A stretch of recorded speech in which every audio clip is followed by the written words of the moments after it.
Hey, how you doing? Welcome back.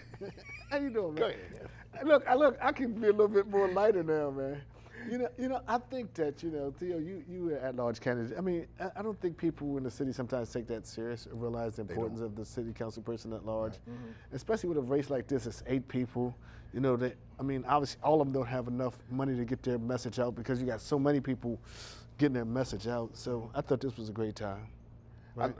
You're doing a great job, and this is important because they vote. That's what people forget. They vote, and we know they vote. It's important to us who gets elected. And I think that's one of the things that people neglect to see. I think sometimes we think on a state level. Sam, tell them who you are and all that, because it's not. I know you think everybody knows you. I mean, like everybody don't know me. You just get on here and start running your mouth. They're like, who's that? Who the hell is Sam that Latham, guy? president of the Delaware State AFL-CIO. And you got something big coming up tomorrow, right? Tomorrow is our 10th Labor Day parade. 10. It's going to kick off at 10 at 10th and King. And then we're going to march down to Tubman Garrett. And then we're going to have a big gathering down at Tubman Garrett. We're going to have some vendors and some other things down there. What I'm excited about this year is that we're able to get some bands from Sussex County and Kent County. We're having Polytech from Kent County, and we're having Sussex Tech from Sussex County. So now I have a statewide Labor Day parade, because we have all 3 counties participating in the parade. I heard your public address announcement. You were promoting beer. Well, yeah. After you talked about the band, the high school band. Well, you're always going to have that element that wants to refresh. Okay. How many people you expecting? And I don't know. Back in the day, I did when I was in the Army. So ain't nothing new under the sun. I understand that. Yeah. How many people are you expecting tomorrow? I'm hoping I'm hoping to look at maybe 1,000 maybe. Oh, that's good. Every year it gets bigger and bigger. I think every year we add bands. Every year we got steppers coming. We have some other things this year. So I'm hoping that we'll have a bigger turnout. People just go away on Labor Day. They go away and they do other things. But I'm hoping that our guys in labor will come out and other people come out and join us, especially with the situation is with gas and everything. Maybe people won't be able to get away. So maybe they'll come. Let me ask you, before I go to Theo, let me ask you a question about labor. You and I have had this conversation. Do you think the labor movement is getting stronger, or is it getting weaker, or is it stagnant? When you look at Wisconsin, right, and you look at Delaware is not like that, but right. you look at some stuff that Governor Christie and those guys are talking right. about, trying to break the unions. Right. I don't know. I think it's getting stronger. I think all this makes us stronger. The attack now is on public employees. Before it was on the building trades and to some extent the private sector. The public sector has always been the sacred cow as it relates to teachers, firefighters, policemen. Those were groups that nobody would touch and nobody would attack. And now they've come under attack. And I think with the economy the way it is, a lot of American people in America, are saying, the people in the public sector should suffer just as much as those in the private sector. So in the private sector, if you're paying for your health benefits, if you're doing a lot of these other things, then that should happen in the public sector. And that's why Christie and others are getting away with attacking the public sector, because I think they're getting a lot of sympathy from a lot of elements in the building trades and in the private sector. But I've tried to get my guys to understand that we're all in this together. Yeah. And at some point, this is a festive show right here, because but I would like to really delve into it, because you and I have private conversations about even like some of the prevailing wage. And I think what happens with some union folks that, and this is not all, so I hope people don't take it the wrong way, they get lazy. And one person make it bad for everybody else. Right. And you're always going to have that but that's in every element. Yeah, but you get a laborer, right? Who's supposed to be moving the table for $37 an hour, sits around like, and that's what pisses people off. But they won't say it to somebody in the private. But I'm just making an analogy. I'm not saying it's right or wrong. But you got to remember that we sat down from a table from somebody, and we negotiated. There was collective bargaining, and if we gotten what we've gotten, it's because we were able to negotiate to get what we got. Our health care plan, they call it a Cadillac plan, but that's what we negotiated at the table. And a lot of times we gave up money in our pocket just to get good benefits, because we understood you can have $10 million and go to the hospital tomorrow and be broke the day after. And that's good negotiation. Yes, and so what we did, we negotiated health care benefits rather than money in our pocket, because we knew somewhere around the line we would get older, our workforce would get older, and we would need those benefits. We knew that our young ladies would get pregnant and have babies. We understood all of that. And so way back, yes, and we began negotiating. So now what has happened is, because of the economy and the way people are suffering, now people want us to do away with those benefits, because they say we have these Cadillac plans, and nobody else has it, because everybody else is having to pony up. Well, that's why I like talking to you, because we always talk open. Theo, let me go to you real quick. First, thank you for coming on the show. Theo, you went from being a city councilman at large, running for president and not being successful, now coming back, not even having an opponent, and you're going to be president of city council pretty much. Is there anything you look forward to? I mean, do you? Well, I'm in the process now of, my chief of staff is no secret, is going to be Romaine Alexander, and we're looking at structure and budgets up there and trying to put a team of staff together. After that, I'm going to see after 11th who wins and who doesn't win, and we have to decide who's going to be on what committees and who's going to chair what committees. So I've already started that process. I did have a brief conversation with Norman, the current president, and told him I would stay out of his way, because this is an unusual and anomaly. So I'm not trying to get in his way, but made some commitments to him so that we can have a smooth transition. I think that's nice. Do you think it is, in a weird kind of way, it was good that you didn't win, so now you can sit back and watch the last 4 years? You know, Norm, I'm going to be honest with you. I think that I've matured even in 4 years. It's kind of interesting, and I think that not winning was a blessing to a large extent. The glass is half full. I think I'm on my journey. It's a good journey. I think that not winning and some other things in my life have reaffirmed my commitment to and my faith in God and Jesus Christ, who's the Savior of my life.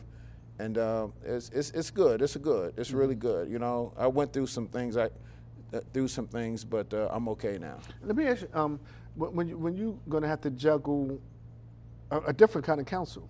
You know, and then when we came on, it was an experienced council like you guys. You may have a lot of younger folks or first-time folks. Are you looking forward to that? Or what's your leadership style? I guess that would be the more appropriate question. Let me tell you, I'm trying to figure that out. Okay. I'm really trying to figure that out, and I haven't figured it out yet, because I don't know what the composition of city council is going to be.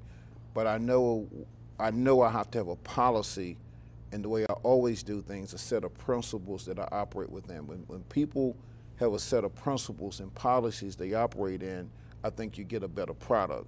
And that's what I'm going to do. And I haven't really finished nailing that down, because I don't know what the composition is going to be. The only mode I'm going to break is one mode.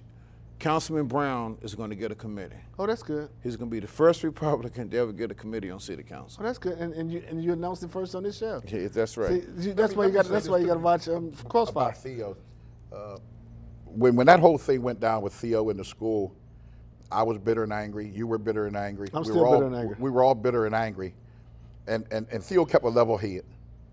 He might have been angry, but he's only angry for a while. And then when his feet hit the ground, he pulled everything together and basically told us, don't be angry. It is what it is, and out of that, look what's come out of that. And so to him, I think my hat goes off, and others, the way he handled that whole situation. He didn't let it make him bitter and angry. He didn't let it get him down. He bounced right back, and now look where he is. Sometimes God will close a door over here and open up another one over here. And so I just want to compliment you on that. I appreciate that, and I think it's a good, and it's something that young people should understand and hear. My experience, because it goes beyond me. And let me comment that my current pastor, the Reverend Ernor Moore, he called me at one time, and he says, Theo, this is when I was going through, and he said, you have to be careful of what you say and what you do. He said, people are watching you. He says, this goes beyond you. It goes to a community. And I've always been the kind of person that I consider community first and me second. If I considered me, I may have been bitter and angry, but I had to consider community, my community, and what I was carrying on my shoulders. And what really helped me, I started going to church religiously every Sunday, and I just broke down. I was addicted to anger, bitterness, and hurt. but I got rid of that addiction. I really got rid of it through prayer and the support of my Manna Fellowship Christian church in my home, my wife and my kids and everything. But it was an ordeal. But I'm glad because I'm a better person and I've come through it. And I got some things to do. I have a purpose in life now. And I'm sure you can appreciate that as a minister. Oh, absolutely. I mean, when I saw he had come through, what he had come through, the way he had come through it, he's right, as an example to others. That you can be angry, you can be mad, you can be upset, but you just can't let it overtake you. Somewhere along the line, you gotta pull yourself together, and then come back and start again. I mean, that was his lifelong ambition. That was his lifelong dream that they took away from him. And yet he's an overcomer. He overcame. Let me ask you guys another question, if I could change the conversation for a second. I mean, we all sit around and watch the crime and the shootings in the city of Wilmington. And a lot of folks probably work for you, or when you watch them come up in Theo, I know I ran the basketball league, you ran the football, and some of those kids came through our leagues, watching them getting shot and killed. How does that make you guys feel? I mean, it just hurts me. What hurts me more than anything is that the city of Wilmington is a great city. And I tell people that even today. I think the city of Wilmington is a great city. There's so much potentiality in this city. And when we get the right people in, pulling the right strings and doing the right things, I think this city is going to be what we all want it to be. But it's going to take all of us doing what we need to do to make it happen. And so, you know, nobody can just blame somebody else. We're all to blame, in that we all haven't taken on the responsibilities that we should take on. You know, I tell people all the time, I think what we need more is mothers with brooms to go out on the street corner and hit some jokers kind of head with the brooms and run them off the corner. You know, the way they ran us off the corner. That's right. And we just be standing on the corner just singing doo-wop. What do you think about that? And somebody say, "Come, give me this corner." Yeah. Well, what I'm hoping is, from a government standpoint, is that the mayor and the city council, we get together and we get on the same page, and we have a plan, and we have a plan that we're going to execute, and we don't start sniping at one another and wanting our own plans to be put in place, and that we move forth, and that if there's a bump in the road with a plan, that we all engage one another and then tweak it together and then move forward. This notion of having a plan and having it constantly change because one community squawks and another community squawks, we have to stop doing that. It has to be a program, a plan that's executed. The police chief, in my opinion, is going to be a starting point from government, and that is the police chief cannot come from the department, in my opinion. We have to bring someone outside the department to be the chief. That person has to be able to engage the community, get the community to buy into the plan, go to community meetings. I don't think the chief should send their subordinates. The chief's going to have to be in the community, and that person's got to be a strategist and a tactician. I gotta have you back on the show. That I've never heard that. I mean, that's interesting that you think like that. Let me ask you a question about the march, right? Do you have the authority? I guess you do have the authority. Like certain people, candidates or politicians who you don't think are labor friendly, you don't invite them? No, the only policy we have really is that whoever marches has to march with a union.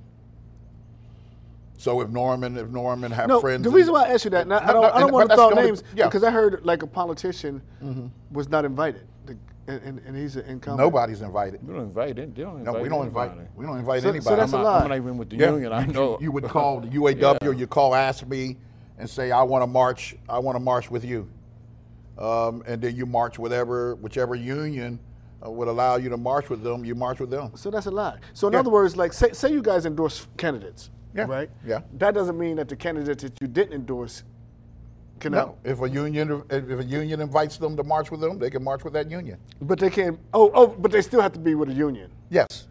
You understand? All candidates have to march with a union. Be with a union. Oh, so I mean, am I answering Everybody. Am I answering the question right? In other words, say I'm Norman Oliver and Theo Gregory, right? I'm running for president of city council. You endorse Theo and not me. So Theo's march with you guys, and you can too. If you got a union you can march with.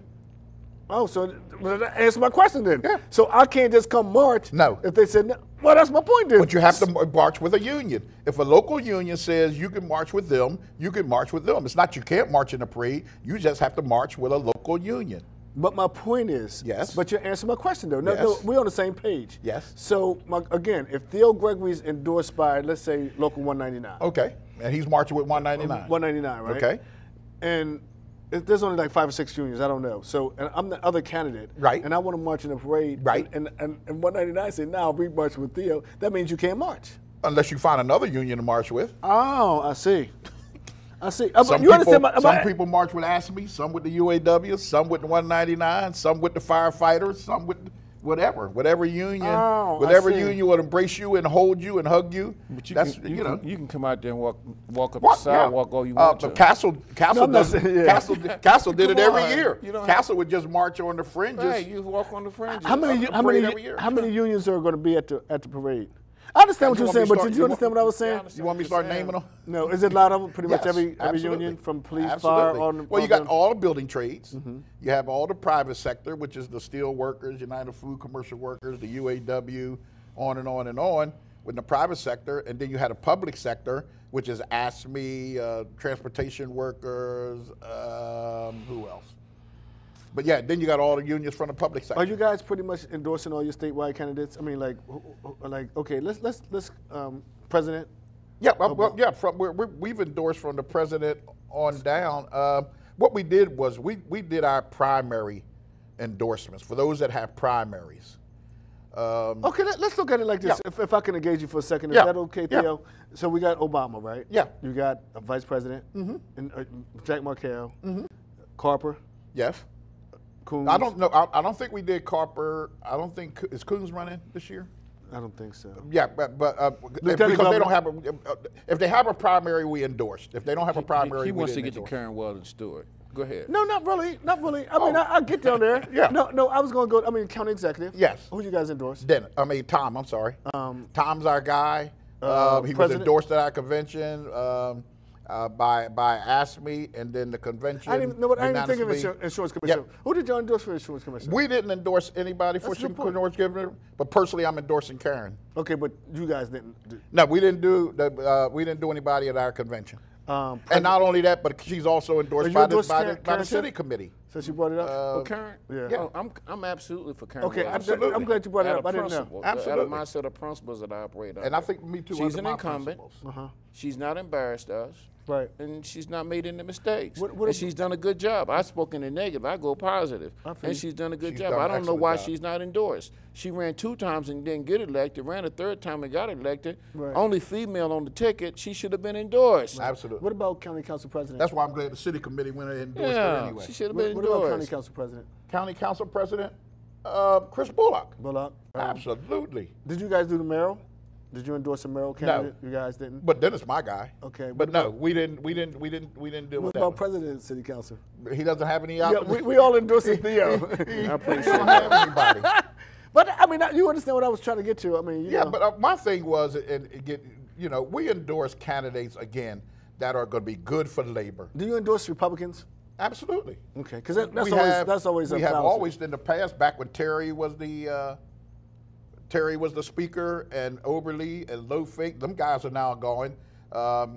We don't on the Senate side. We endorse Dory Connors. Did you endorse Bob Marshall? Absolutely. Good senator. Yeah. Bob Marshall. That goes way back, don't it? I mean, Leo. But let me tell you why it's important we do what we do. There was an issue came up down in Legislative Hall on photo ID. Oh wow, okay. A lot of people don't know that because it never got out of the committee.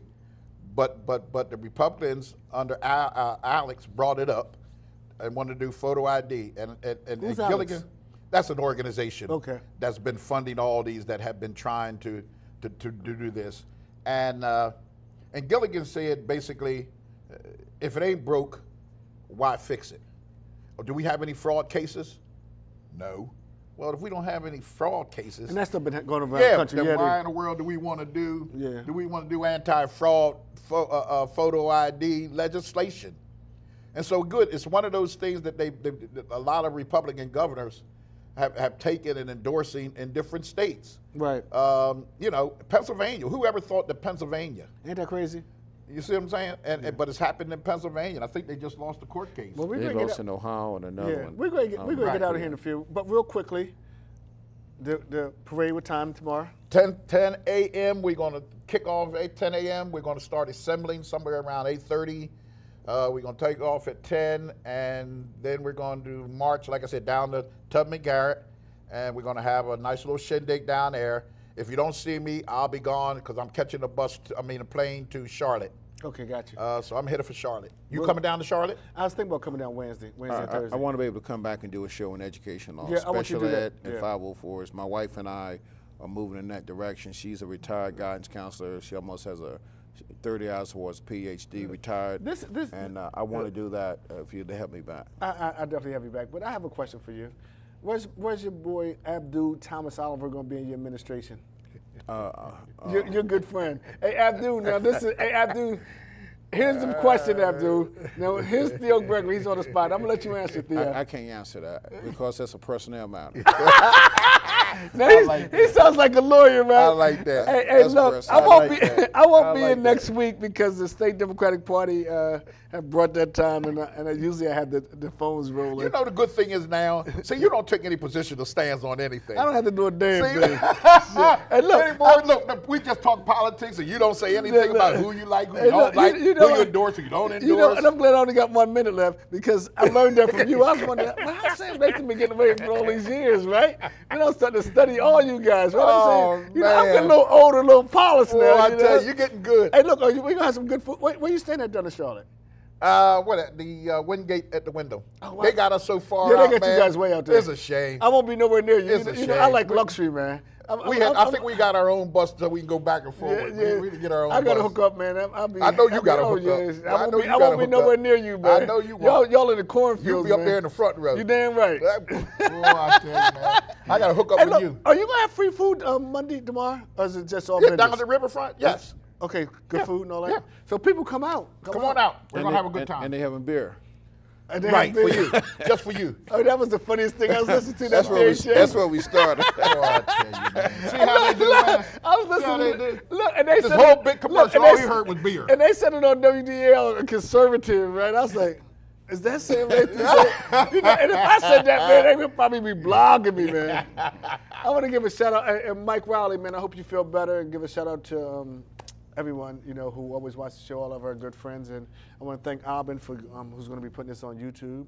And again, I won't be here Look, next week. don't be hoodwinked and bamboozled on these elections. Know who you're voting for and go out and vote for that person that's really going to. Look, man, for a guy I was going to give 5 minutes worth of talking, you done took them all. You done took them. And thank you for inviting me, because that's, you know, you don't do that for everybody. And I ain't I invited really you. feel privileged. Well, I'm hoping that the check's outside. Look, I ain't gave you the bill yet. Don't thank me yet.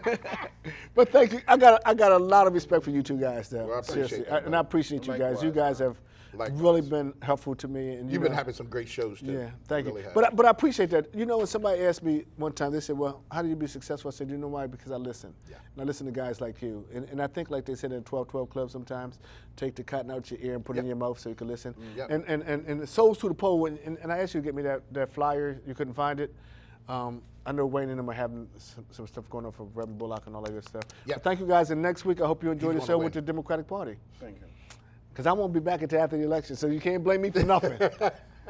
I'm glad you said that. See, they can't blame me for anything. Bye, man. Let me get off the air before they give me something.